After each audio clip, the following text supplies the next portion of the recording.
ಕ್ಷೇಮ ಅಂತ ನಮ್ಮ ಹೆಸರು. ಮಾತರ್ಮೇ ಮಾತರಿಶ್ವನ್ನ ಪಿತರತುಲ ಗುರೋ ಭ್ರಾತರಿಷ್ಟಾಪ್ತ ಬಂಧೋ ಸ್ವಾಮಿನ್ನ ಸರ್ವಾಂತರಾತ್ಮನ್ನ ಜರ ಜರಯಿತರ್ಜನ್ಮ ಮೃತ್ಯಾಮಯಾನಾಂ ಗೋವಿಂದೇ ದೇಹಿ ಭಕ್ತಿಂ ಭವತಿ ಚ ಭಗವನ್ನೂರ್ಜಿತಾಂ ನಿರ್ನಿಮಿತ್ತಾಂ ನಿರ್ವ್ಯಾಜಾಂ ನಿಶ್ಚಲಾಂ ತದ್ಗುಣಗಣ ಬೃಹತೀಂ ಶಾಶ್ವತೀಮಾಶುದೇವ ನಾರಾಯಣಂ ನಮಸ್ಕೃತ್ಯ ನರಂ ಚೈವ ನರೋತ್ತಮಂ ದೇವೀಂ ಸರಸ್ವತೀಂ ವ್ಯಾಸಂ ತತೋ ಜಯಮುದೀರಯೇ ವಿಜಾನತಾಂ ಅವಿತ್ತಸ್ಯ ಮಧ್ವಸ್ಯ ಜಗತಿ ಗುರೋಃ ಪೂರ್ವಾಚಾರ್ಯಮಹಿಷ್ಠಾನಾಮಿಯಂ ಪ್ರಣತಿಮಾಲಿಕಾ ಪೂರ್ಣಜ್ಞಾನಾಯ ವಿದ್ಮಹೇ ಪೂರ್ಣಾನಂದಾಯ ಧೀಮಹಿ ತನ್ನೋ ವ್ಯಾಸ ಪ್ರಚೋದಯಾತ್.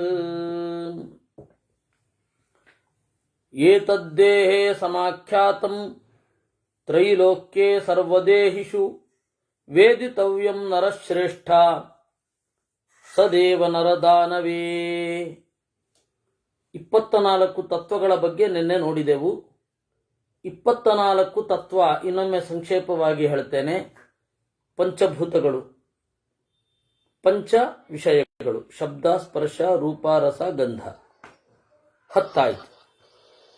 ಆಮೇಲೆ 5 ಜ್ಞಾನೇಂದ್ರಿಯ, 5 ಕರ್ಮೇಂದ್ರಿಯ 20 ಆಯ್ತು. ಮನಸ್ಸು,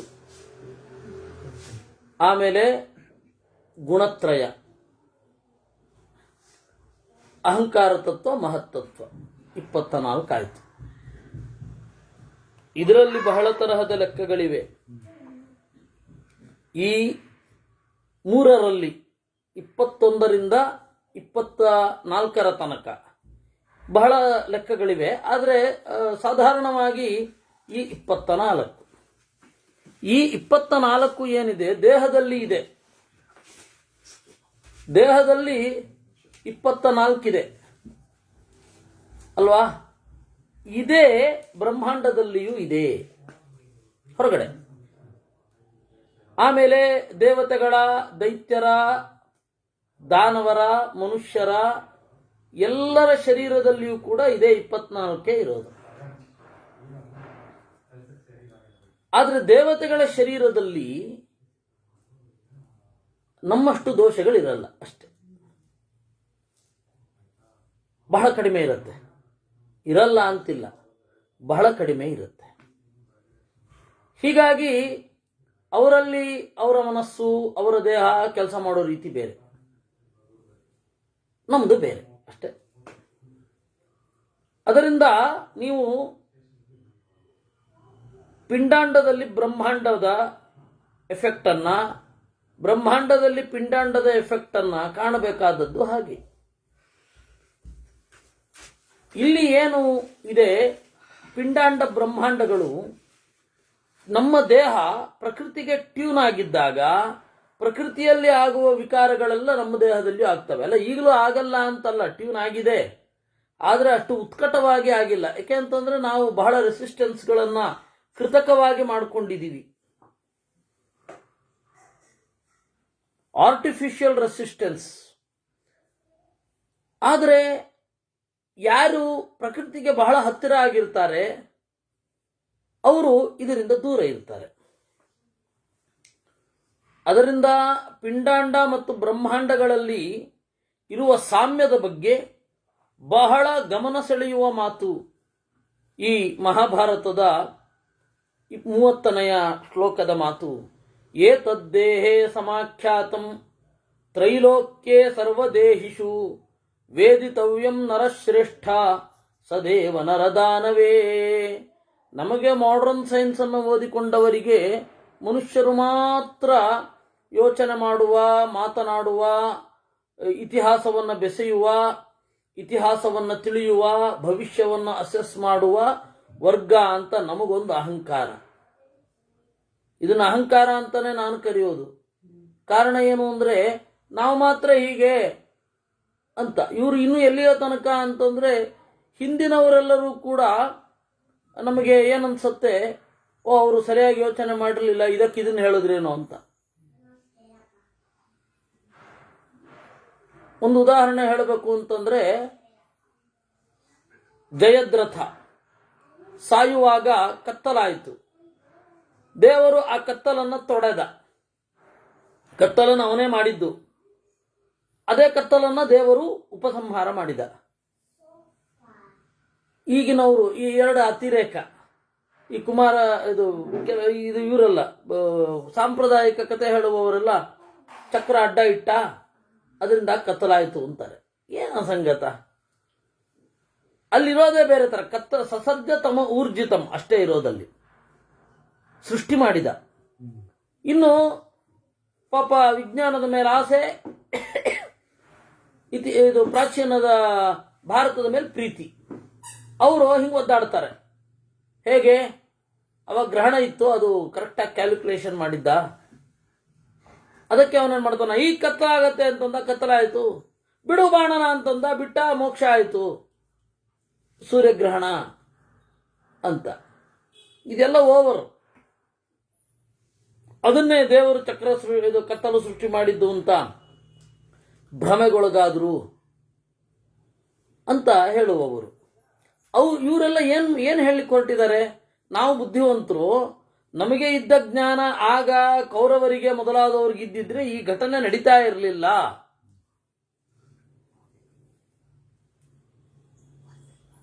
ಅಂತ ಅವರ ಭ್ರಮೆ. ಈ ತರಹದ ಒಂದು ಅಹಂಕಾರ ನಮ್ಮಲ್ಲಿ ಇದೆ. ಆದರೆ ಮನುಷ್ಯರೊಬ್ಬರೇ ಅಲ್ಲ ಇರೋದು ಈ ಬ್ರಹ್ಮಾಂಡದಲ್ಲಿ. ಯಕ್ಷರಿದ್ದಾರೆ, ಭೂತರಿದ್ದಾರೆ, ಗಂಧರ್ವರಿದ್ದಾರೆ, ಕಿನ್ನರರಿದ್ದಾರೆ, ನಾಗಗಳಿವೆ, ಚಾರಣರಿದ್ದಾರೆ, ಪಿಶಾಚಿಗಳಿವೆ, ದೇವತೆಗಳಿದ್ದಾರೆ, ಋಷಿಗಳಿದ್ದಾರೆ, ರಾಕ್ಷಸರಿದ್ದಾರೆ, ಸದಂಶ ಕೀಟಮಶಕೆ,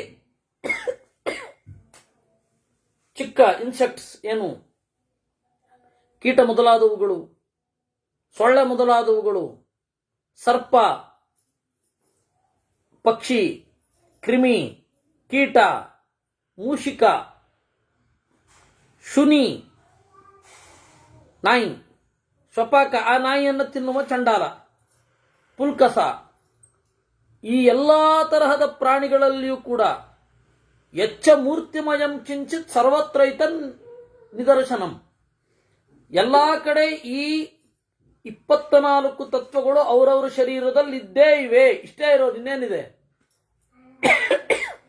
ಈ 24 ತತ್ವಗಳೇ ಇರೋದು. ಜಲೆ ಭುವಿ ತಥಾಕಾಶೇ ನಾನ್ಯಥೇತಿ ವಿನಿಶ್ಚಯ ಸ್ಥಾನಂ ದೇಹವತಾಮಸ್ತಿ ಇತ್ಯೇತ ಇತ್ಯೇವ ಮನುಶುಶ್ರುಮಃ. ನೀರಿನಲ್ಲಿ, ಭೂಮಿಯಲ್ಲಿ, ಆಕಾಶದಲ್ಲಿ, ಎಲ್ಲ ಕಡೆಯೂ ಕೂಡ ಈ 24 ತತ್ವಗಳೇ ಇರೋದು. ದೇಹ ಅಂತ ಒಂದಿದ್ರೆ, ಯಾವುದೇ ಒಂದು ದೇಹ ಆಕಾಶದಲ್ಲಿಯೇ ಇರುವ ಪಕ್ಷಿ ಮೊದಲಾದವುಗಳು, ನೆಲದಲ್ಲಿ ಜಲದಲ್ಲಿರುವ ಮೀನು ಮೊದಲಾದವುಗಳು, ನೆಲದಲ್ಲಿರುವ ನಾವುಗಳು, ನಮ್ಮಲ್ಲಿ ಇರುವಂತಹ ವೈವಿಧ್ಯಗಳು ಎಲ್ಲೇ ಆಗಲಿ ಈ 24 ತತ್ವವೇ ಇರೋದು. ಅಹನ್ಯಹ ನಿಭೂತಾತ್ಮ ಕೃತ್ಸನಮೇತಾವತಸ್ತಾತ ಕ್ಷರತೆ ವ್ಯಕ್ತ ಸಂಜ್ಞಕಂ ಅಹನ್ಯಹ ನಿಭೂತಾತ್ಮ ತತಕ್ಷರ ಇತಿ ಸ್ಮೃತಃ. ಕೃತ್ಸನಂ ಏತಾವತಸ್ತಾತ ಕ್ಷರತೆ.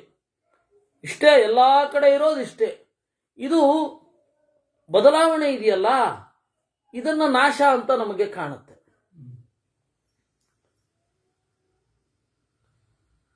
ಅದನ್ನ ಕ್ಷರಣ, ಸೋರುವುದು ಅಥವಾ ನಾಶವಾಗುವುದು.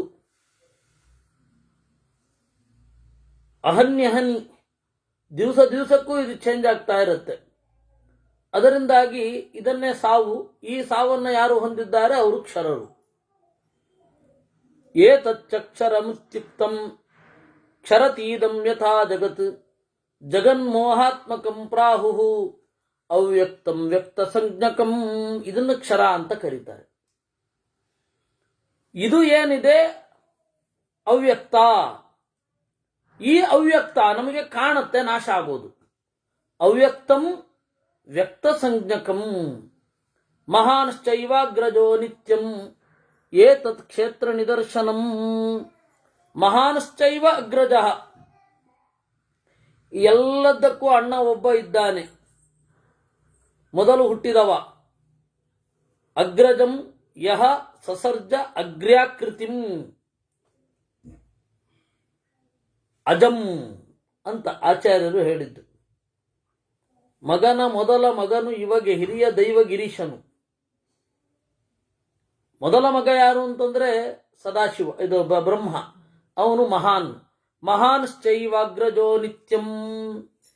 ಅವನು ಕಾಣಿಸಿಕೊಂಡ ಮೊದಲ ಜಾಗ ಇದು ಕ್ಷೇತ್ರ. ಇಲ್ಲಿಯೂ ಅಷ್ಟೇ, ಬ್ರಹ್ಮಾಂಡದಲ್ಲಿಯೂ ಅಷ್ಟೇ. ಮೊದಲು ನಾನು ಅನ್ನುವ ಪ್ರಜ್ಞೆ ಇರುತ್ತೆ, ಅದ್ರ ಮೇಲೆ ಕವರ್ ಬೆಳೀತಾ ಹೋಗುತ್ತೆ. ಆಮೇಲೆ ಅಹಂಕಾರ ಸೇರ್ಕೊಳ್ಳುತ್ತೆ, ನಾನು ದೇಹ ಅಂತ ಭ್ರಮೆ ಬರುತ್ತೆ. ಕಥಿತಂತೆ ಮಹಾರಾಜ ಯಸ್ಮಾನ್ನ ವರ್ತತೆ ಪುನಃ ಪಂಚವಿಂಶತಿಮೋ ವಿಷ್ಣು ನಿಸ್ತತ್ವಸ್ತತ್ವ ಸಂಜ್ಞಕಃ. ಹೀಗೆ 24ರಿಂದ ಆಚೆ ಒಬ್ಬ ಇದ್ದಾನೆ, ಅವನೇ ವಿಷ್ಣು. ನಿಸ್ತತ್ವ, ಯಾವ ತತ್ವವೂ ಅಲ್ಲ, ಆದರೆ ಅದು ಒಂದು ತತ್ವ. ತತ್ವ ಸಂಶ್ರಯಣಾದೇನಂ ತತ್ವಮಾಹುರ್ ಮನೀಷಿಣಃ. ಅವನು ಎಲ್ಲ ತತ್ವಗಳಿಗೆ ಆಸರೆ, ಅದರಿಂದ ಅವನನ್ನು ತತ್ವ ಅಂತ ಕರೀತಾರೆ. ತತ್ವ ಅಂದ್ರೆ ಎಂಟಿಟಿ, ಅಸ್ತಿತ್ವ ಅಂತ ಅರ್ಥ. ಇಲ್ಲಿ 2 ತರಹದ ತತ್ವ ಇದೆ. ತಾರ್ಕಿಕರೇ ಮೊದಲಾದವರು ಹೇಳುವ ತತ್ವ ತಸ್ಯ ಭಾವ ತತ್ವಂ, ಅದರ ಸ್ವಭಾವ ಅದು ತತ್ವ. ಆದ್ರೆ ಆಚಾರ್ಯರು ಹೇಳಿದ್ರು ಅನಾರೋಪಿತಂ ತತ್ವಂ. ಯಾವುದನ್ನ ಊಹಿಸದೆ, ನೋಡದೆ, ಕಲ್ಪಿಸದೆ ಸಹಜವಾಗಿ ಯಾವುದಿದೆಯೋ, ಸಹಜವಾದ ಅಸ್ತಿತ್ವ ಯಾವುದಕ್ಕಿದೆಯೋ ಅದು ತತ್ವ. ಅನಾರೋಪಿತಂ ತತ್ವಂ ಅಂತ ಜಯತೀರ್ಥರು ಅದನ್ನ ನಿರೂಪಣೆ ಮಾಡಿದ್ದಾರೆ. ಆರೋಪ ಅಂದ್ರೆ ಭ್ರಮೆ, ಅನಾರೋಪಿತ ಅಂತಂದ್ರೆ ಭ್ರಮೆಗೆ ಒಳಪಡದ್ದು. ಯಾವ ತತ್ವ ಭ್ರಮೆಗೆ ಒಳಪಡುವುದಿಲ್ಲ ಅಂದ್ರೆ ನಿಮಗೆ ಭ್ರಾಂತರಾದಾಗ ಮಾತ್ರ ಯಾವುದು ಕಾಣಿಸುತ್ತೆ ಅದು ತತ್ವವಲ್ಲ. ಯಾವಾಗಲೂ ನೀವು ಸರಿಯಾಗಿ ಇದ್ದಾಗ, ನಿಮ್ಮ ಸಾಕ್ಷಿ ವರ್ಕ್ ಆಗುವಾಗ ಯಾವುದು ಕಾಣುತ್ತೆ ಅದು ತತ್ವ. ಆ ತತ್ವ ಯಾವುದು ಅಂತಂದ್ರೆ ಈ ಜಡ ಮತ್ತೆ ಈ ಜೀವ. ಆ ಜಡವೇ 24 ಅಂತ ವಿಭಾಗಿಸಿದ್ದು. 25ನೇ ಅವನು ಜೀವ, 26ನೇಯದ್ದು ದೇವರು. ಕೆಲವೊಮ್ಮೆ ಜೀವನನ್ನ ಮತ್ತೆ ಲಕ್ಷ್ಮಿಯನ್ನ ಹೊರಗಡೆ ಇಟ್ಟರೆ 24ನೇಯದ್ದು ದೇವರು, ಇದು 24 ತತ್ವಗಳು, ಇದರಿಂದ ಆಚೆ ಇವುಗಳೆಲ್ಲಕ್ಕೆ ಆಸರೆಯಾಗಿರುವ ದೇವರು, ಅವನು 25. ಪಂಚವಿಂಶತಿ ಮಹಾ 25ನೇಯ ತತ್ವ. ಪಂಚವಿಂಶತಿಮೋ ವಿಷ್ಣು, ಆದರೆ ಯಾವ ತತ್ವವೂ ಅಲ್ಲ. ನಿಸ್ತತ್ವ, ಆದರೆ ತತ್ವ ಸಂಜ್ಞಕ, ಗುರುತಿಸ್ಬೇಕಲ್ಲ, ತತ್ವ ಅಂತ ಕರಿತೀವಿ. ಯನ್ಮರ್ತ್ಯಮಸೃಜದ್ವ್ಯಕ್ತಂ ತತ್ತನ್ಮೂರ್ತ್ಯವ ಅಧಿತಿಷ್ಠತಿ. ಚತುರ್ವಿಂಶತಿಮೋ ವ್ಯಕ್ತೋ ಹ್ಯಮೂರ್ತ ಪಂಚವಿಂಶಕಃ. ಇದನ್ನೇ ಯನ್ಮರ್ತ್ಯಮಸೃಜದ್ವ್ಯಕ್ತಂ, ಮಾರ್ಟಲ್, ಯಾವುದು ಸಾಯುತ್ತೆ ಅದು ಮರ್ತ್ಯ. ಅದೆಲ್ಲ ಯಾಕೆ ಮರ್ತ್ಯ? ಮೂರ್ತಿಯಲ್ಲಿ ಇರುತ್ತೆ. 2 ಅರ್ಥ. ಒಂದು ಸಾಯುತ್ತೆ, ಇನ್ನೊಂದು ಮೂರ್ತಿಯಲ್ಲಿ ನೆಲೆಗೊಂಡಿದೆ. ಮೂರ್ತಿ ಅಂದ್ರೆ ಶರೀರ. ಶರೀರದಲ್ಲಿ ಯಾರು ನೆಲೆಗೊಂಡಿರ್ತಾರೆ ಅವನು ಮೂರ್ತಿ.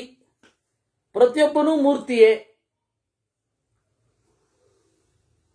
ಅದರಿಂದಾಗಿ ಚತುರ್ವಿಂಶತಿಮೋ ವ್ಯಕ್ತ, ಇವನೊಬ್ಬ ಇದ್ದಾನೆ, ಅವನ ಅಮೂರ್ತ ಜೀವ. ಅವಾಗೇನಾಗತ್ತೆ? ಇವನೇ 25 ಆದ್ರೆ ದೇವರು 26ನವನಾಗ್ತಾನೆ. ಲಕ್ಷ್ಮೀ ದೇವಿಯನ್ನು ಸೇರಿಸಿಕೊಂಡ್ರೆ ಅವನು 27ಕ್ಕೆ ಹೋಗ್ತಾನೆ. ಅದೆಲ್ಲ ವಿವಕ್ಷೆ. ನೀವು ಹೇಗೆ ಒಂದು ವಸ್ತುವನ್ನು ಪ್ರೆಸೆಂಟ್ ಮಾಡಬೇಕು ಅಂತ ಇರ್ತೀರೋ ಹಾಗೆ. ಯುಕ್ತಯ ಸಂತಿ ಸರ್ವತ್ರ ವದತಾಂ ಕಿನ್ನು ದುರ್ಘಟಂ ಅಂತ ಕೃಷ್ಣ ಕೇಳ್ತಾನೆ. ಏನು ಹೇಳಿದ್ರು ಜ್ಞಾನಿಗಳಿಗೆ ಯುಕ್ತಿ ಅನ್ನೋದಿರುತ್ತೆ. ಯಾವ ಯುಕ್ತಿಯನ್ನು ಬೇಕಾದರೂ ಅವರು ಕೊಡಬಹುದು ಅಂತ. ಅದರಿಂದಾಗಿ ಯುಕ್ತಿ ಅನ್ನೋದೇನಿದೆ, ಯುಕ್ತಿ ನಿರವಕಾಶ ಆಗೋದು ಒಂದು ಪ್ರಬಲವಾದ ವೇದವೋ ಅಥವಾ ಇನ್ನೇನೋ ಇದ್ದಾಗ.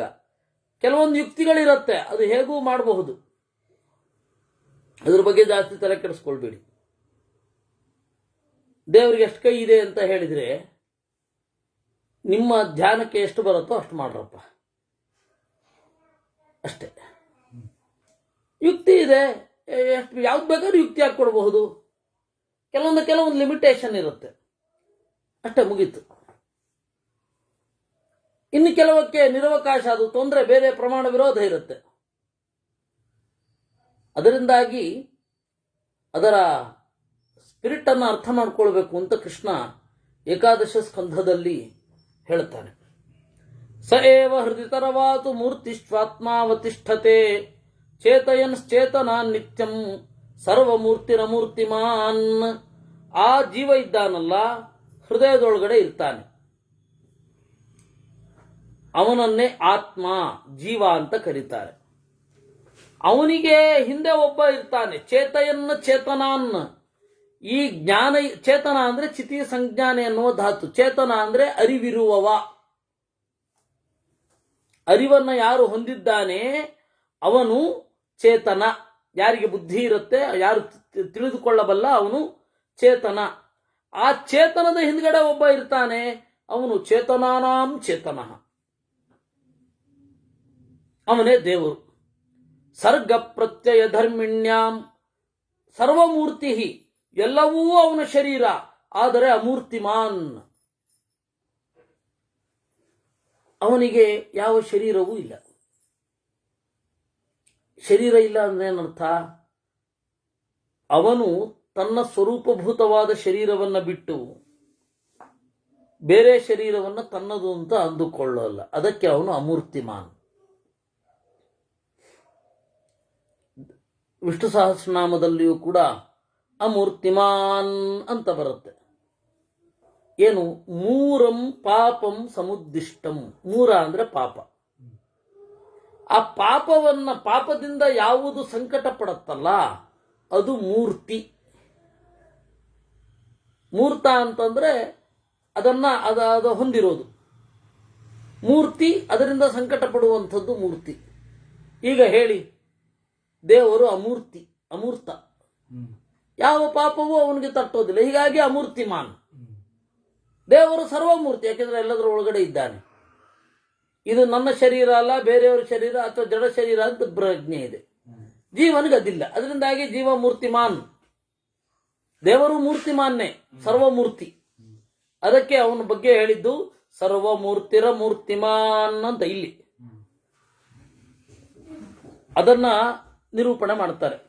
ಸರ್ಗ ಪ್ರತ್ಯಯ ಧರ್ಮಿಣ್ಯಾಂ ಅಸರ್ಗ ಪ್ರತ್ಯಯಾತ್ಮಕ ಗೋಚರೇ ವರ್ತತೆ ನಿತ್ಯಂ ನಿರ್ಗುಣೋ ಗುಣಸಂಜ್ಞಕೆ.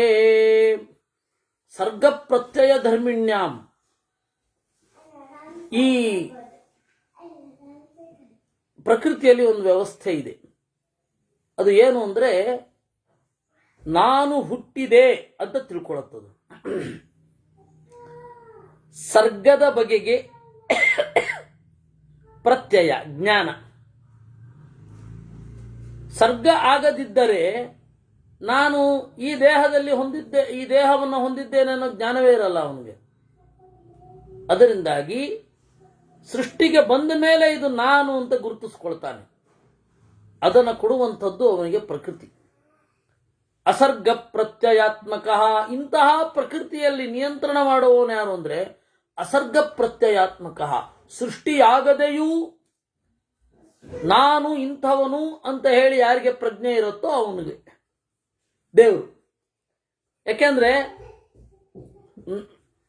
ನೀವು ಭೂಮಿಗೆ ಬಂದು ಎಷ್ಟು ವರ್ಷ ಆಯಿತು ಅಂತ ಕೇಳಿದ್ರೆ ಒಂದು ಅಮೌಂಟ್ ಹೇಳ್ತಾರೆ, ಇಷ್ಟು ವರ್ಷ ಆಯಿತು ನಾನು ಬಂದು ಅಂತ. ಅಂದ್ರೆ ನಮಗೆ ನಾನು ಇಷ್ಟೇ ವರ್ಷದವನು, ಯಾಕೆ ಅಂದ್ರೆ ಈ ದೇಹ ಬಂದು ಇಷ್ಟು ವರ್ಷ ಆಗಿದೆ ಅಂತ. ನನಗೆ ದೇಹದೊಟ್ಟಿಗೆ ಅರಿವು ಶುರು ಆಯಿತು. 6ನೇ ತಿಂಗಳಲ್ಲಿ ಮನಸ್ಸು ಪ್ರವೇಶ ಆದಾಗಿನಿಂದ ಇದು ನಾನು. 6ನೇ ತಿಂಗಳ ತನಕ ಮನಸ್ಸಿನ ಪ್ರವೇಶ ಇರಲ್ಲ. 6ನೇ ತಿಂಗಳಲ್ಲಿ ಮನಸ್ಸು ಪ್ರವೇಶ ಆಯಿತು, ಅವಾಗಿಂದ ಇದು ನಾನು. ದೇವರಿಗೆ ಜ್ಞಾನ ಬರಬೇಕು ಅಂದ್ರೆ ಸೃಷ್ಟಿಯಾಗಬೇಕಿಲ್ಲ. ಅದಕ್ಕೆ ದೇವರ ಗುಟ್ಟಾದ ಹೆಸರು ಎಂತ ಗೊತ್ತಾ? ಅಸರ್ಗ ಪ್ರತ್ಯಯಾತ್ಮಕ ಅಂತ. ಜೀವನೂ ಹಾಗೆ, ನಾನು ಅನ್ನೋ ಪ್ರಜ್ಞೆ ಎಲ್ಲ ಟೈಮಲ್ಲೂ ಇರುತ್ತೆ. ದೇಹನೇ ಬರಬೇಕು ಅಂತ ಇಲ್ಲ, ಆದ್ರೆ ಇದೆ ಅಂತ ಗೊತ್ತಿಲ್ಲ ಅವನಿಗೆ. ನೆನಪಿರತ್ತಾ? ನಾವು ಈ ಕ್ಷೇತ್ರದಲ್ಲಿ ತಿರುಗಾಡ್ತಾ ಇದ್ವಿ ಅಂತ ಇಲ್ಲ. ಆದ್ರೆ ಒಂದು ಇಷ್ಟು ಹೇಳಿದ್ಮೇಲೆ ಒಂದು ತಮಾಷೆ ಮಾಡ್ಬೇಕಲ್ಲ ನಿಮಗೆ. ಒಬ್ಬರು ಹಳಬರು ಏಕಾದಶಿ ರಾತ್ರಿ, ಬ್ರಹ್ಮಣ್ಯ ತೀರ್ಥರ ಆರಾಧನೆಯ ಏಕಾದಶಿ ರಾತ್ರಿ ಹೇಳ್ತಾ ಇರ್ತಿದ್ರು, ನಾನು 81 ವರ್ಷದಿಂದ ಇಲ್ಲಿಗೆ ಬರ್ತಾ ಇದ್ದೀನಿ. ಅಲ್ರಿ, ನೀವು 80 ವರ್ಷ ಅಲ್ವೇನ್ರಿ? ತಾಯಿ ಗರ್ಭದಲ್ಲಿದ್ದಾಗಿಂದ ಬರ್ತಾ ಇದ್ದೀನಿ ಅಂತ. ತಾಯಿ ಗರ್ಭದಲ್ಲಿದ್ದಾಗಿಂದ ಇಲ್ಲಿ ಬರ್ತಾ ಇದ್ದೀನ್ರಿ, ಅದಕ್ಕೆ 81 ಅಂತ ಹೇಳಿದ್ದು. ಅದಕ್ಕೆ ನಾನೊಮ್ಮೆ ಅವ್ರಿಗೆ ಹೇಳಿದೆ, ಹಾಗಾದ್ರೆ ನಾವು ಅದಕ್ಕಿಂತ ಮುಂಚೆ ಇಡೀ ಭೂಮಂಡಲ ಸುತ್ತಾಡ್ಬಿಟ್ಟಿದೀವಿ. ಅಣುವಾಗಿದ್ದಾಗ ಎಲ್ಲೆಲ್ಲ ಹೋಗಿದೀವೋ ಏನೋ, ಪರಮಾಣುವಾಗಿದ್ದಾಗ ಇಡೀ ಬ್ರಹ್ಮಾಂಡ ತಿರುಗ್ಬಿಟ್ಟಿದೀವಿ. ಹೇಳ್ಕೊಳ್ಳಿಕ್ಕಾಗತ್ತಾ? ಪ್ರಜ್ಞೆ ಇಲ್ಲದಾಗ ಬಂದದ್ದು ಅಂತ ಹೇಳ್ಕೊಳ್ಳಿಕ್ಕಾಗಲ್ಲ. ದೇಹದ ಕಟ್ಟಳೆ ಇದ್ದು ಇಲ್ಲಿಗೆ ಬಂದಿದ್ದೀವಿ ಅಂತ ಇದೊಂದು ಶುರು ಆಗಿರುತ್ತೆ. ಜೀವನೂ ಅಸರ್ಗ ಪ್ರತ್ಯಯಾತ್ಮಕ, ದೇವರು ಅಸರ್ಗ ಪ್ರತ್ಯಯಾತ್ಮಕ. ಈ ತರಹದ ದೇವರು ಗುಣಸಂಜ್ಞಕೆ, ಸತ್ವರಜಸ್ತಮೋ ಗುಣಗಳಿಂದ ಗುರುತಿಸಿಕೊಳ್ಳಲ್ಪಡುವ ಜಗತ್ತಿನಲ್ಲಿ ನಿರ್ಗುಣನಾಗಿ ಇರುತ್ತಾನೆ. ಏವಮೇಚ ಮಹಾನಾತ್ಮ ಸರ್ಗ ಪ್ರಳಯಕೋ ವಿದಃ ವಿಕುರ್ವಾಣ ಪ್ರಕೃತಿಮಾನ್ ಅಭಿಮನ್ಯತ್ಯ ಬುದ್ಧಿಮಾನ್. ಆದ್ದರಿಂದಾಗಿ ಮಹಾನ್ ಆತ್ಮ ಅಂತ ಬಂದ್ರೆ ಬ್ರಹ್ಮದೇವರು ಅಂತ ಅರ್ಥ. ಬ್ರಹ್ಮದೇವರು ಸರ್ಗ ಪ್ರಳಯ ಕೋವಿದ, ಸೃಷ್ಟಿ ಪ್ರಳಯಗಳಲ್ಲಿ ಜಾಣರು. ಅವ್ರಿಗೂ ವಿಕಾರ ಆಗತ್ತೆ, ಪ್ರಕೃತಿಯ ಮೇಲೆ ಹೋಲ್ಡ್ ಇದೆ. ಅಭಿಮನ್ಯತಿ ಅಬುದ್ಧಿಮಾನ್. ಹೌದಾ? ಸೃಷ್ಟಿಯಾಗಿರ್ಬೇಕಾದ್ರೆ ಅವ್ರಿಗೆ ಅಭಿಮಾನ ಇಲ್ಲದೆ ಹೋದ್ರೆ ಸೃಷ್ಟಿ ಹೆಂಗ್ ಮಾಡ್ತಾರೆ? ಅಬುದ್ಧಿಮಾನ್, ಬುದ್ಧಿ ಇಲ್ಲದೆ ಅಂತ ಅರ್ಥ ಅಲ್ಲ. ಎನಿಸಿಕೊಂಡ ಪರಮಾತ್ಮನಲ್ಲಿ ಬುದ್ಧಿಯನ್ನ ಇಟ್ಟು ಅಭಿಮನ್ಯತಿ, ಇದು ನನ್ನದು ಅಂತ. ಇದು ಭಾಗವತದಲ್ಲಿಯೇ ನಾರದರು ಕೇಳ್ತಾರೆ, ಅಲ್ಲ ಈ ಜಗತ್ತನ್ನ ಸೃಷ್ಟಿ ಮಾಡಿ ಪ್ರಳಯ ಮಾಡ್ತಿರಲ್ಲ, ಸಂಕಟ ಆಗಲ್ವ ನಿಮಗೆ ಅಂತ. ಆಗಲ್ಲ ಅಂತಾರೆ. ಯಾಕೆಂದ್ರೆ ದೇವರಲ್ಲಿ ಬುದ್ಧಿಯನ್ನ ಇಟ್ಟಿದ್ದೇನೆ, ಆದ್ದರಿಂದಾಗಿ. ಇಲ್ಲ ಅಂದ್ರೆ ಅವ್ರಿಗೆ ಎಷ್ಟು ಕಷ್ಟ ಆಗ್ಬೇಡ.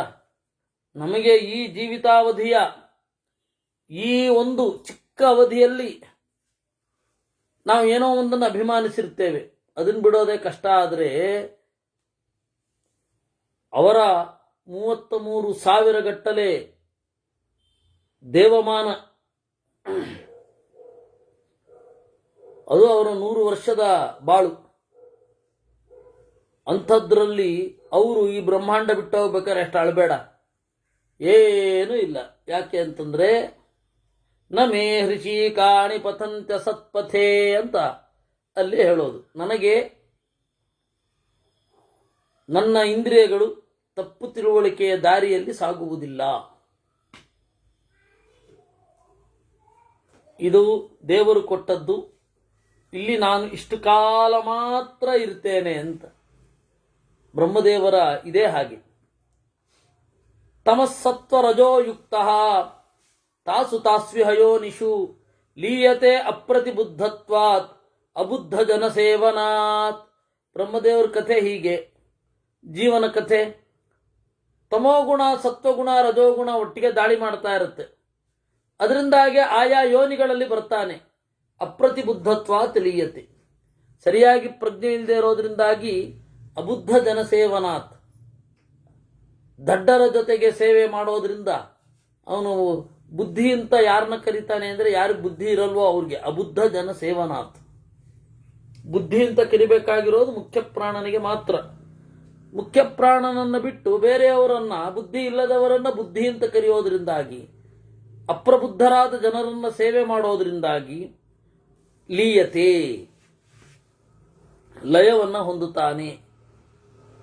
ಸಹವಾಸಾನ್ನಿವಾಸಾತ್ಮ ನಾನ್ಯೋಹಮಿತಿ ಮನ್ಯತೆ ಯೋಹಂ ಸೋಹಮಿತಿಶ್ಚುಕ್ತ್ವಾ ಸಗುಣಾನ್ ಅನುವರ್ತತೆ. ಸಹವಾಸದಿಂದ ಈ ಪ್ರಕೃತಿಯ ಜೊತೆಗೂಡಿ ಜೊತೆಗೆ ವಾಸ ಮಾಡ್ತಾ ಈ ಶರೀರವನ್ನೇ ತನ್ನದು ಅಂತ ಅಂದುಕೊಳ್ತಾನೆ, ಅಹಂ ಅಂತ ಅಂದುಕೊಳ್ತಾನೆ. ಯಹ ಅಹಂ ಸ ಏವ ಅತ್ರ ಅಹಂ ಅಂತ ಅಂದುಕೊಳ್ತಾನೆ. ಯಾಕೆಂದರೆ ಬಾಲ್ಯ ಶರೀರದಲ್ಲಿ ಅದು ಶರೀರ ಪೂರ್ತಿ ಬದಲಾಗೋಗಿರುತ್ತೆ. ಯೌವನ ಶರೀರ ಅನ್ನೋದು ಬಾಲ್ಯ ಶರೀರ ಅಲ್ಲ. ಆದರೆ ನಾನು ಅಂತ ಅದನ್ನು ಅಂದ್ಕೊಳ್ತಾನೆ, ಇದನ್ನು ಅಂದ್ಕೊಳ್ತಾನೆ. ನಾನು ಚಿಕ್ಕವನಾಗಿದ್ದಾಗ ಏನಾಯಿತು ಗೊತ್ತಾ ಅಂತಾನೆ. ಯಹ ಅಹಂ ಸ ಏವ ಅಹಂ ಅಂತ ಹೇಳ್ತಾನೆ. ಸ ಗುಣಾನ್ ಅನುವರ್ತತೆ, ಸತ್ವರಜಸ್ತಮೋ ಗುಣಗಳನ್ನು ಅನುಸರಿಸ್ತಾನೆ. ತಮೋಗುಣ ಜಾಸ್ತಿ ಆದಾಗ ತಾಮಸ ಭಾವವನ್ನು ಹೊಂದುತ್ತಾನೆ.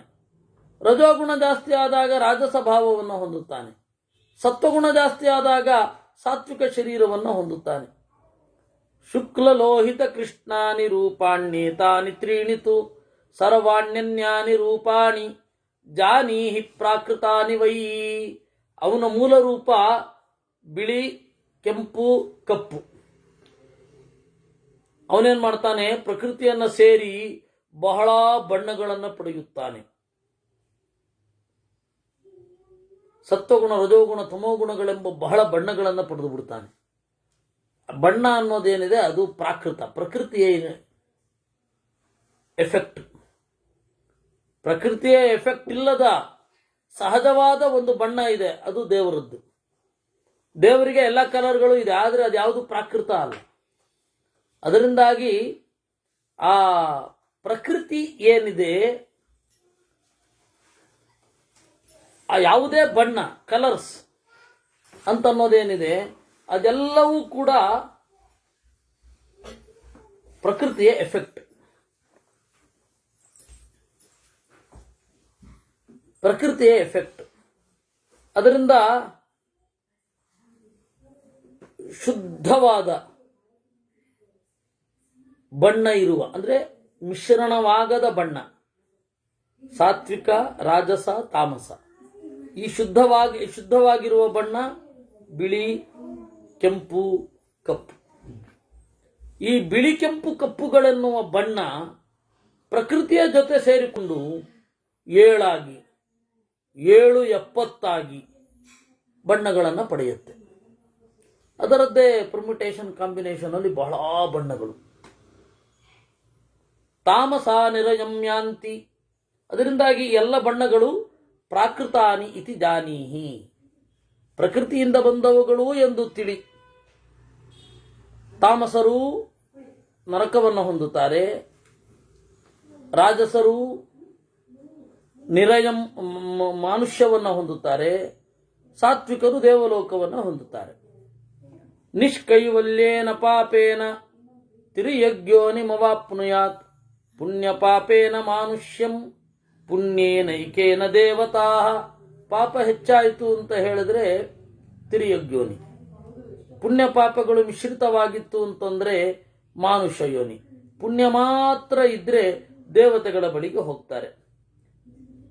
ಇಷ್ಟು ಏವಮವ್ಯಕ್ತ ವಿಷಯಂ ಕ್ಷರಮಾಹುರ್ಮನೀಷಿಣಃ ಪಂಚವಿಂಶತಿಮೋ ಯೋಯಂ ಜ್ಞಾನಾದೇವ ಪ್ರವರ್ತತೆ. ಇದು ಕ್ಷರ, ಇದು ಅವ್ಯಕ್ತ. ನೀನು ಕೇಳಿದ್ಯಲ್ಲ, ಹೇಳಿದ್ದೇನೆ. ಈ 24 ತತ್ವಗಳನ್ನು ತಿಳಿಯದೆ ಸಿಕ್ಕಿಕೊಳ್ಳುವವನು 25ನೇವನಿದ್ದಾನೆ, ಅವನು ಜೀವ. ಅವನು ಸಿಕ್ಕಿಕೊಂಡ ಮೇಲೆ ಅದ್ರ ಒಳಗಡೆ ಸೇರಿರ್ತಾರೆ ಅಂದರೆ ಈ 24 ತತ್ವಗಳಲ್ಲಿ ಸಿಕ್ಕಿಕೊಳ್ಳದೆ ಇದನ್ನು ನಡೆಸುವ ಒಂದು ಚಾಲಕ ಶಕ್ತಿ ಇದೆ, ಅದು ದೇವರು. ಹೀಗೆ 286ನೇ ಅಧ್ಯಾಯ ಮುಗಿದಿದೆ. ಅದಕ್ಕೆ ವಸಿಷ್ಠರು ಮುಂದೆ ಒರೆಸ್ತಾರೆ. ಜನಕ ಮತ್ತೆ ವಸಿಷ್ಠರ ಸಂವಾದ ಇಲ್ಲಿ ಮುಂದುವರಿತಾ ಇದೆ. ಏವಮ ಪ್ರತಿಬುದ್ಧತ್ವಾತ್ ಅಬುದ್ಧ ಮನುವರ್ತನಾತ್ ದೇಹಿ ದೇಹ ಸಹಸ್ರಾಣಿ ಸದಾ ಸಮಭಿಪದ್ಯತೆ. ಈ ತಿಳುವಳಿಕೆ ಇರೋದ್ರಿಂದಾಗಿ ಬಹಳ ಜನ್ಮಗಳನ್ನು ಪಡೆಯುತ್ತಾನೆ. ತಿಳುವಳಿಕೆ ಇದ್ದರೆ ಬಹಳ ಜನ್ಮಗಳನ್ನು ಹೊಂದೋದಿಲ್ಲ. ತಿಳುವಳಿಕೆ ಇಲ್ಲದೆ ಇರೋದ್ರಿಂದಾಗಿ ದೇಹಿ ದೇಹ ಸಹಸ್ರಾಣಿ, ಸಾವಿರಾರು ದೇಹಗಳನ್ನು ಹೊಂದುತ್ತಾನೆ. ತಿರ್ಯಜ್ಞೋನೋ ಮನುಷ್ಯತ್ವೇ ಕದಾಚಿದ್ದೇವತಾಸ್ವಪಿ ಉಪಪದ್ಯತಿ ಸಂಯೋಗಾತ್ ಗುಣೈಃ ಸಹ ಗುಣಕ್ಷಯಾತ್. ತಿರ್ಯಜ್ಞೋನಿಯಲ್ಲಿ ಇದ್ದಾಗ, ಮನುಷ್ಯನಾಗಿದ್ದಾಗ ಜ್ಞಾನಾಜ್ಞಾನಗಳು ಇರುತ್ತೆ. ಜ್ಞಾನದ ಸಂಯೋಗ ಹೆಚ್ಚಾಗ್ತಾ ಇದ್ದ ಹಾಗೆ ಆ ಗತಿಯನ್ನು ಹೊಂದುತ್ತಾನೆ.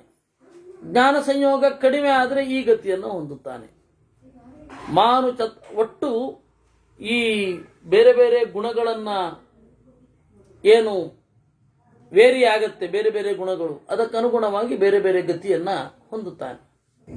ಮಾನುಷತ್ವಾದ್ದಿವಂ ಯಾತಿ ದೇವೋ ಮಾನುಷ್ಯಮೇವ ಚ ಮಾನುಷ್ಯಾನ್ ನಿರಯಂ ಸ್ಥಾನಂ ಆನಂತ್ಯಂ ಪ್ರತಿಪದ್ಯತೆ. ಮನುಷ್ಯನಾಗಿ ಸಾಧನೆ ಮಾಡಿ ಮೇಲ್ಗಡೆಗೆ ಹೋಗ್ತಾರೆ. ಮೇಲ್ಗಡೆ ಇದ್ದವ ಸಾಧನೆ ಮಾಡಲಿಕ್ಕೆ ಕೆಳಗಡೆ ಬರ್ತಾನೆ. ಆದರೆ ಮನುಷ್ಯನಾದವನು ನರಕಕ್ಕೆ ಹೋಗ್ತಾನೆ, ದೇವತೆಗಳು ನರಕಕ್ಕೆ ಹೋಗಲ್ಲ.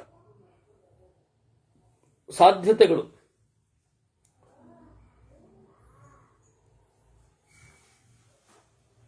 ಇದಕ್ಕೆ ಇದನ್ನು ತಪ್ಪಿಸ್ಕೊಳ್ಬೇಕಾದ್ರೆ ಏನು ಮಾಡಬೇಕು ಅಂತಂದ್ರೆ, ತನ್ನ ಒಳಗಡೆ ಇರುವ ದೇವರನ್ನು ಗುಣಪೂರ್ಣ ಅಂತ ಉಪಾಸನೆ ಮಾಡಬೇಕು. ತನ್ನ ಒಳಗಡೆ ಇರುವ ದೇವರನ್ನ ಗುಣಪೂರ್ಣ ಅಂತ ಉಪಾಸನೆ ಮಾಡಬೇಕು. ಹಾಗೆ ಉಪಾಸನೆ ಮಾಡಿದಾಗ ಅದರಂತೆ ಆಗ್ತಾನೆ. ಅದಕ್ಕೆ ಉದಾಹರಣೆ ನಿಮಗೆಲ್ಲರಿಗೂ ಗೊತ್ತೇ ಇದೆ. ಭಾಗವತಾದಿಗಳಲ್ಲಿ ಬೇಕಾಷ್ಟು ಬಾರಿ ಗುರುಗಳ ಬಾಯಿಂದ ಕೇಳಿದ್ದೀರಾ. ತಥಾಪಿ ಭಣ್ಯತೆ, ಯಾಕೆಂದ್ರೆ ಇಲ್ಲಿದೆ. ಆದ್ದರಿಂದ ಕೋಶಕಾರೋ ಯಥಾತ್ಮಾನಂ ಕೀಟಃ ಸಮವರುಧ್ಯತಿ ಸೂತ್ರತಂತು ಗುಣೈರ್ನಿತ್ಯಂ ತಥಾ ಯಮಗುಣೋ ಗುಣೈಃ. ಕೋಶಕಾರ, ಕಂಚುಗಾರ ಹುಳ, ಅದೇನ್ ಮಾಡತ್ತೆ, ಒಂದು ಕೀಟವನ್ನು ತಂದು ಇಟ್ಕೊಳ್ಳುತ್ತೆ. ಆ ಕೀಟ ಅದನ್ನು ನೋಡಿಕೊಂಡು ಮಿಶ್ರ ಭಾವನೆಗಳಿಂದ, ಭಕ್ತಿಯಿಂದ, ಪ್ರೀತಿಯಿಂದ, ಭಯದಿಂದ, ಕೃತಜ್ಞತೆಯಿಂದ ನೋಡ್ತಾ ನೋಡ್ತಾ ನೋಡ್ತಾ ಅದರಂತೆ ಆಗತ್ತೆ. ಆ ರೀತಿ ಇವನು ಕೂಡ ದೇವರ ಬಗೆಗೆ ಸ್ವಲ್ಪ ಭಯ, ಸ್ವಲ್ಪ ಪ್ರೀತಿ, ಭಕ್ತಿ, ಇವುಗಳಿಂದ ಅವನ ಗುಣಗಳ ಸ್ವಲ್ಪವನ್ನು ಪಡೀತಾನೆ. ಅದರಿಂದಾಗಿ ಗುಣೋಪಾಸನೆ ಅನ್ನೋದು ಬಹಳ ಮುಖ್ಯ. ಆ ಗುಣ ಅನ್ನೋದು ಮಧ್ವಾಚಾರ್ಯರು ಹೇಳಿದ್ದಷ್ಟೇ. ನೋಡಪ್ಪ, ಗುಣ ಅನ್ನೋದು ಸತ್ಯ.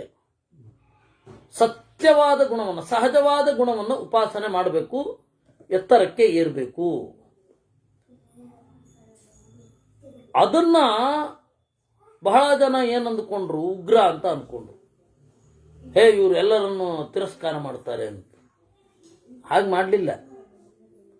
ದೇವರನ್ನ ಆನಂದ ಅಂತ ಉಪಾಸನೆ ಮಾಡಿದರೆ ಆನಂದ ಗುಣ ಇವನಲ್ಲಿ ಬರುತ್ತೆ. ದೇವರನ್ನ ಜ್ಞಾನ ಅಂತ ಉಪಾಸನೆ ಮಾಡಿದ್ರೆ ಜ್ಞಾನ ಅನ್ನುವ ಗುಣ ಬರುತ್ತೆ. ದೇವರಿಗೆ ಗುಣ ಇಲ್ಲ ಅಂತ ಉಪಾಸನೆ ಮಾಡಿದರೆ ಅದು ದೇವರನ್ನ ದ್ವೇಷಿಸಿದ ಹಾಗೆ. ಯಾಕೆಂದ್ರೆ ಗುಣ ಇದ್ದು, ಒಬ್ಬನಲ್ಲಿ ಗುಣ ಇದ್ದು ಕೂಡ ಆ ಗುಣವನ್ನು ಒಪ್ಪಿಕೊಳ್ಳದೆ ಹೋದ್ರೆ ಒಂದು ದ್ವೇಷ ಕಾರಣ, ಒಂದು ಅಜ್ಞಾನ ಕಾರಣ. ಒಬ್ಬ ಒಳ್ಳೆಯವನು ನಮಗೆ ಹಿತವನ್ನು ಉಂಟು ಮಾಡ್ತಾನೆ, ಅವನನ್ನು ತಪ್ಪಾಗಿ ತಿಳ್ಕೊಳ್ಳೋದು ಹೇಗೆ ದೋಷವೋ ಹಾಗೆ ದೇವರನ್ನು ತಪ್ಪಾಗಿ ತಿಳ್ಕೊಳ್ಳೋದು ದೋಷ ಅಂದ್ರು. ಬಹಳ ಜನರಿಗೆ ಇದು ಅರ್ಥ ಆಗಲಿಲ್ಲ. ಅವ್ರು ಯಾಕೆ ನೈರ್ಗುಣ್ಯದ ಹಿಂದೆ ಬಿದ್ರು? ಗುಣಗಳ ಬಗ್ಗೆ ಅವ್ರಿಗೆ ಇರುವ ಭ್ರಮೆ. ಈಗ ನಮ್ಮ ಗುರುಗಳನ್ನು ನಾವು ಅವರ ಗುಣಗಳೊಂದಿಗೆ ಅವರ ಗುಣಗಳಿಂದ ಇಂಪ್ರೆಸ್ ಆಗಿ ಹತ್ತಿರ ಇದ್ದಾಗ ಅದೇ ರೀತಿಯ ಗುಣಗಳನ್ನು ಪಡಿತೇವೆ. ಅದನ್ನೇ ಪಡಿಲಿಕ್ಕಾಗಲ್ವಲ್ಲ. ನಮ್ಮ ತಂದೆ ತಾಯಿಗಳನ್ನು ನೋಡ್ತಾ ಬೆಳಿತೇವೆ. ನಮ್ಮ ತಂದೆಯ ನಮ್ಮ ತಾಯಿಯ ಯಾವುದೋ ಒಂದು ಗುಣ ನಮ್ಮಲ್ಲಿ ಬರುತ್ತೆ. ಆಮೇಲೆ ಅದನ್ನ ಬ್ಲೈಂಡ್ ಆಗಿ ಅನುಸರಿಸಬಾರದು ಅಂತನ್ನುವ ಪ್ರಜ್ಞೆ ಬರೋ ಅಷ್ಟೊತ್ತಿಗೆ 25 ದಾಟಿರುತ್ತೆ. ಓಹೋ, ಇದನ್ನು ಬ್ಲೈಂಡ್ ಆಗಿ ಅನುಸರಣೆ ಮಾಡಬಾರದು. ಈ ಒಳ್ಳೆಯ ಗುಣವನ್ನು, ವಿವೇಕ ಇತ್ತು ಅಂದ್ರೆ ಈ ಒಳ್ಳೆಯ ಗುಣವನ್ನು ಅನುಸರಿಸಬೇಕು. ಇದು ಕೆಟ್ಟ ಗುಣ ಅಂತ ಈಗ ಅಥವಾ ಯಾವಾಗಲೂ ಅನ್ನಿಸ್ತಾ ಇರೋದನ್ನ ಅದನ್ನು ಬಿಡಬೇಕು ಅಂತ ನಮ್ಮನ್ನು ನಾವು ವಿವೇಚನೆ ಮಾಡಿಕೊಳ್ತೇವೆ. ಹಾಗೆ ಜಗದ ತಂದೆಯನ್ನು ಹಾಗೆ ಮಾಡಿ ಅಲ್ಲಿ ಬಿಡಬೇಕಾದ ಗುಣವೇ ಇಲ್ಲ. ಕೆಲವೊಂದಿದೆ, ದೇವರು ಮೋಹಕ, ಅದರಿಂದಾಗಿ ನಾನು ಮೋಹಕನಾಗ್ತೇನೆ ಜಗತ್ತಿಗೆ ಅಂದ್ರೆ ಏನು ಹೇಳೋದು? ಮಾಡಬಾರ್ದಪ್ಪ ಹಾಗೆ. ಯಾಕೆಂದ್ರೆ ದೇವರು ನಿನ್ಗೆ ಆರ್ಡರ್ ಕೊಟ್ರೆ ಮಾಡು. ನಾನು ಜಗತ್ತನ್ನ ಮೋಹಕ್ಕೆ ಒಳಪಡಿಸ್ಬೇಕು. ಯಾಕೆಂದ್ರೆ ದೇವರು ಮೋಹಕ, ದೈತ್ಯ ವಿಮೋಹಕ ನಿತ್ಯ ಸುಖಾದೇ ಅಲ್ವಾ? ಓಹೋ, ನಿನಗೆ ಆಜ್ಞೆ ಇದೆಯಾ, ಮಾಡು. ರುದ್ರದೇವ್ರಿಗೆ ಆಜ್ಞೆ ಇದೆ, ನೀವು ಹೀಗೆ ಮೋಹ ಮಾಡಬೇಕು ಈ ಟೈಮಿನಲ್ಲಿ ಅಂತ ಮಾಡ್ತಾರೆ. ಹೀಗಾಗಿ ನೋಡಿಕೊಳ್ಳಬೇಕು, ನೋಡ್ಕೊಂಡು ಮುಂದುವರಿಬೇಕು. ಹಾಗೆ ಕೋಶಕಾರ ಗುಣದ ಹಾಗೆ ಈ ಹೃದಯವೆಂಬ ಗೂಡಿನಲ್ಲಿ ದೇವರು ಇದ್ದಾನೆ, ಜೀವನು ಇದ್ದಾನೆ. ಈ ಜೀವ ಹೃದಯದೊಳಗಡೆ ಇರುವ ದೇವರನ್ನ ನೋಡಿ ಒಮ್ಮೆ ಭಯ ಪಡ್ತಾನೆ, ಏನಾಗತ್ತೋ ಏನೋ ಅಂತ. ನನ್ನ ಮುಂದೆ ನನ್ನ ಗತಿ ಹೇಗೋ ಏನೋ ಅನ್ನುವ ಭಯ ಪಡ್ತಾನೆ. ಆ ಭಯದಿಂದ ದೇವರಿಗೆ ಗಟ್ಟಿಯಾಗಿ ಅಂಟುಕೊಳ್ತಾನೆ. ಒಮ್ಮೊಮ್ಮೆ ಅವನು ನಮ್ಮನ್ನ ಪಾಲನೆ ಮಾಡೋದನ್ನ ನೋಡಿ ಪ್ರೀತಿಯಿಂದ ಓ ದೇವರೇ ಅಂತ ಕಣ್ಣೀರು ಸುರಿಸ್ತಾನೆ. ಒಮ್ಮೊಮ್ಮೆ ಆನಂದ ಆಗತ್ತೆ. ಹಾಗೆ ದೇವರನ್ನ ಆರಾಧನೆ ಮಾಡ್ತಾ ಮಾಡ್ತಾ ಮಾಡ್ತಾ ದೇವರ ಗುಣಗಳಲ್ಲಿನ ಅಲ್ಪ ಅಂಶವನ್ನ ಹೊಂದುತ್ತಾನೆ. ಸಾದೃಶ್ಯ ದ್ವಂದ್ವಮೇತಿ ಚ ನಿರ್ದ್ವಂದ್ವ ತಾಸು ತಾಸ್ವಿಹ ಯೋನಿಷು ಶೀರ್ಷರೋಗ ಕ್ಷಿರೋಗೇ ಚ ದಂತಶೂಲೆ ಗಲಗ್ರಹೇ ಗಲೋದರೆ ಪ್ಲೀಹರೋಗೆ ಜ್ವರೆ ಮಂಡವಿಷೂಚಿಕೆ ಶುತ್ರೆ ಕುಷ್ಠೇಗ್ನಿದಗ್ಧೇ ಚ ಸಿದ್ಧಾ ಪಸ್ಮಾರಯೋರಪಿ ಯಾನಿ ಚಾನ್ಯಾನಿ ದ್ವಂದ್ವಾನಿ ಪ್ರಾಕೃತಾನಿ ಶರೀರಿಷು ಉತ್ಪದ್ಯಂತೆ ವಿಚಿತ್ರಾಣಿ ತಾನ್ಯೇಷೋಪ್ಯಭಿಮನ್ಯತೆ ಅಭಿಮನ್ಯತ್ಯಭಿಮಾನಾತ್ ತಥೈವ ಸುಕೃತಾನ್ಯಪಿ.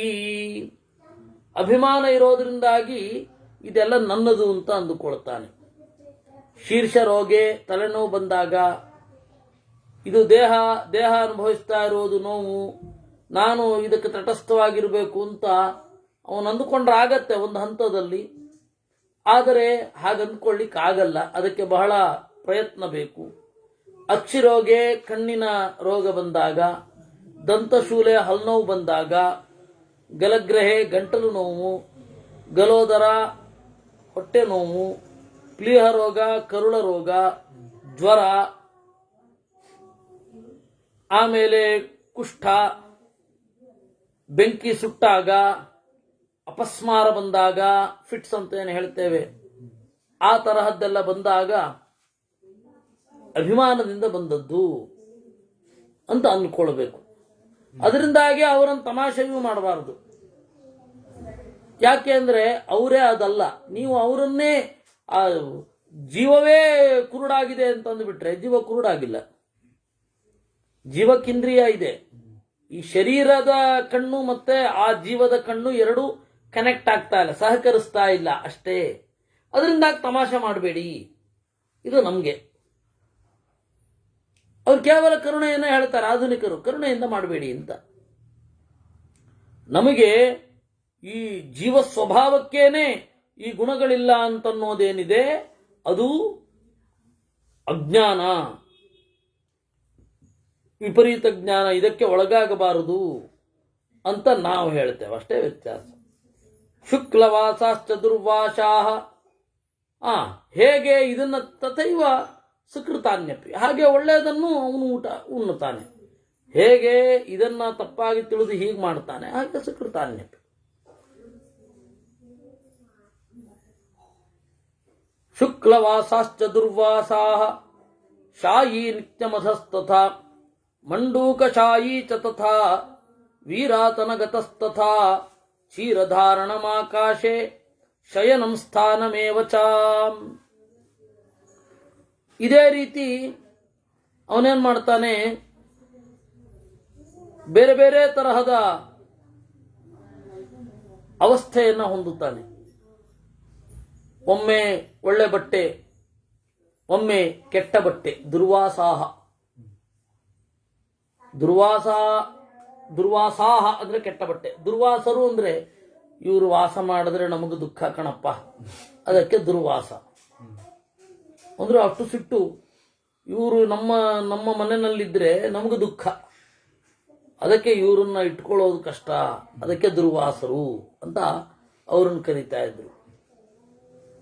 ಇಲ್ಲಿ ದುರ್ವಾಸಾಹ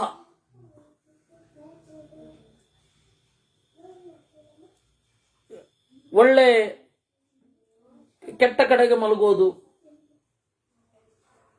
ನೆಲದ ಮೇಲೆ ಮಲಗೋದು, ಕೆಲವೊಮ್ಮೆ ಸುಖವಾಗಿ ಮಲಗೋದು,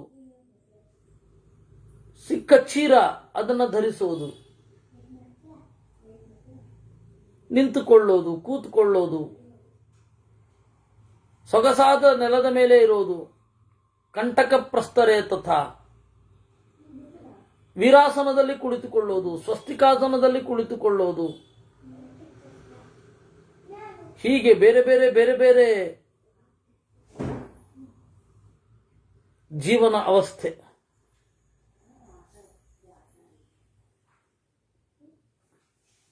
ಒಳ್ಳೆ ಪಟ್ಟೆ ಮಡಿಯನ್ನು ಉಟ್ಕೊಳ್ತಾನೆ, ಕೆಲವೊಮ್ಮೆ ಕೀಟ ಕಾರ್ಪಾಸ ವಸನಃ, ಕೆಲವೊಮ್ಮೆ ಯಾವುದೋ ಕೀಟದಿಂದ ಬಂದ ಬಟ್ಟೆ, ಕೆಲವೊಮ್ಮೆ ಕಾರ್ಪಾಸ ಹತ್ತಿಯ ಬಟ್ಟೆಯನ್ನು ಉಟ್ಕೊಳ್ತಾನೆ. ವಿಚಿತ್ರವಾದ ಭೋಜನಗಳು, ಥರಥರದ ವ್ರತಗಳು,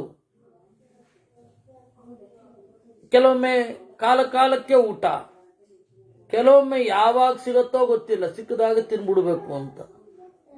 ಚತುರ್ಥಂ ಅಷ್ಟಕಾಲಶ್ಚ, ಕೆಲವೊಮ್ಮೆ 2 ದಿವಸಕ್ಕೊಮ್ಮೆ ಊಟ ಸಿಗುತ್ತೆ, ಕೆಲವೊಮ್ಮೆ 4 ದಿವಸಕ್ಕೊಮ್ಮೆ ಊಟ ಸಿಗಬಹುದು, ಕೆಲವೊಮ್ಮೆ 3 ದಿವಸಕ್ಕೊಮ್ಮೆ ಊಟ ಸಿಗಬಹುದು.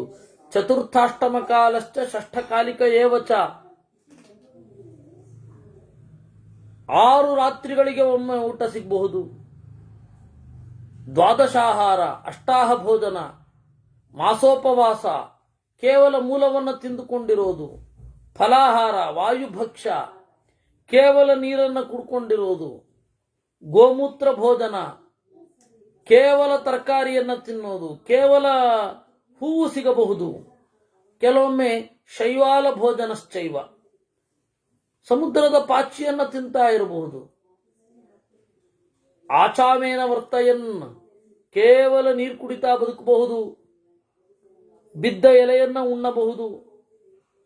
ಪ್ರಕಿರಣ ಫಲಭೋಜನ, ಬಿದ್ದ ಹಣ್ಣನ್ನು ಮಾತ್ರ ತಿಂತೇನೆ ಅಂತ. ಇದೆಲ್ಲ ಯಾಕೆ ಅಂದ್ರೆ ಸೇವತೆ ಸುಖಕಾಂಕ್ಷಯ, ಸುಖಕ್ಕಾಗಿ. ಯಾಕೆ ಅಂದ್ರೆ ಅದರ ಉದ್ದೇಶ ಅಜ್ಞಾನ ಅನ್ನೋದು ದುಃಖದಾಯಕ. ಅಜ್ಞಾನವನ್ನ ಪರಿಹರಿಸ್ಕೊಳ್ಬೇಕು, ಅಜ್ಞಾನ ಬರದಂತೆ ಮಾಡಬೇಕು ಅಂತ ದೇಹಕ್ಕೆ ಇಷ್ಟು ಶ್ರಮ ಮಾಡಿಕೊಳ್ತಾನೆ. ಅದು ಗೊತ್ತಿಲ್ಲದೆ ಕೆಲವೊಮ್ಮೆ ಚಾಂದ್ರಾಯಣ ವ್ರತಗಳನ್ನು ಮಾಡ್ತಾನೆ, ಬೇರೆ ಬೇರೆ ಆಶ್ರಮಗಳನ್ನ ಆಶ್ರಯಿಸ್ತಾನೆ. ಆಶ್ರಯತಿ ಆಶ್ರಮಾನಪಿ ಚಾಂದ್ರಾಯಣಾನಿ ವಿಧಿನ ಉಪಾಸೀನಶ್ಚ ಪಾಷಂಡಾನ್, ಅವೈದಿಕರನ್ನ ಕುರಿತು ಸೇರ್ತಾನೆ ಸುಖ ಬೇಕು ಅನ್ನುವ ಬಯಕೆಯಿಂದ. ಗುಹೆ, ಬೆಟ್ಟ, ಬರಿದಾದ ಬಂಡೆಗಳು, ಯಾವುದೋ ಜಲಾಶಯದಲ್ಲಿ ಇರ್ತಾನೆ, ಥರಥರದ ಜಪಗಳನ್ನು ಮಾಡ್ತಾನೆ, ವ್ರತಗಳನ್ನು ಮಾಡ್ತಾನೆ, ಯಜ್ಞಗಳನ್ನು ಮಾಡ್ತಾನೆ, ವಿಧಿಗಳನ್ನು ಮಾಡ್ತಾನೆ. ವಣಿಕ್ ಪಥಂ ದ್ವಿಜಂ ಕ್ಷತ್ರಂ ವೈಶ್ಯಂ ಶೂದ್ರಂ ತಥೈವ ಚ, ವ್ಯಾಪಾರಿಗಳ ಕೇಂದ್ರದಲ್ಲಿ ಇರ್ತಾನೆ, ಥರಥರದ ದಾನಗಳನ್ನು ಮಾಡ್ತಾನೆ. ದೀನರು, ಕುರುಡರು, ಇವರಲ್ಲೆಲ್ಲ ನಮ್ಮವರು ಅನ್ನುವ ಅಭಿಮಾನದಿಂದ ಅವ್ರಿಗೆ ಊಟಕ್ಕೆ ಹಾಕ್ತಾನೆ, ಅವ್ರಿಗೆ ಉಪಕಾರ ಮಾಡ್ತಾನೆ. ಇವೆಲ್ಲ ಮಾಡೋದು ಯಾಕೆ ಅಂತ ಹೇಳಿದ್ರೆ ಸುಖಕ್ಕಾಗಿ. ಆಯಾ ಕಾಲದಲ್ಲಿ ಅದನ್ನು ಮಾಡ್ತಾ ಹೋಗ್ತಾನೆ. ಒಬ್ಬೊಬ್ರದ್ದು ಒಂದೊಂದು ಜೀವನದ ಉದ್ದೇಶ ಅಂತ, ಆ ಉದ್ದೇಶದಲ್ಲಿ ಹೋಗ್ತಾರೆ. ಅವ್ರು ಏನ್ ಮಾಡಬೇಕು ಅಂತ ಇರ್ತಾರೋ ಅದನ್ನ ಮಾಡ್ತಾರೆ. ಅದನ್ನೆಲ್ಲ ಮಾಡಬೇಕಾದ್ರೆ ಎಲ್ಲರಿಗೂ ಇರುವಂತಹ ಒಂದು ಕಾಮನ್ ಆಗಿರುವ ಪಾಯಿಂಟ್ ಏನು ಅಂತಂದ್ರೆ, ಕಾಮನ್ ಪರ್ಪಸ್ ಏನು ಅಂದ್ರೆ ಸುಖ.